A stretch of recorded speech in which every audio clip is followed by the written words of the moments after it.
Cu tine niciun caz. Ai uitat că ai râs de mine astăzi? Normal că am râs, fiindcă era foarte amuzant. Păi da, și este amuzant să ajut un om? Este adevărat că trebuia să-i spui dacă merge semnalizarea. Iar tu ai spus, merge, nu merge, merge, nu merge. Dar tu ai uitat când ai întrebat ce râu trece pe lângă Valea Oltului? Am întrebat și eu așa, știam precis, dar nu eram sigură. Da, mereu faci pe deșteapta. Eu nu mai am ce vorbi cu tine.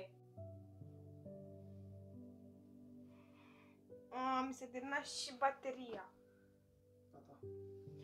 Am căutat tot încărcătorul ăla. Unde? Ce fac eu dimineața fără baterie? Nu pot să mă trezesc, dar lui sora mea nici că vreau să-i cer asta. Sunt prea supărată ca să vorbesc cu ea.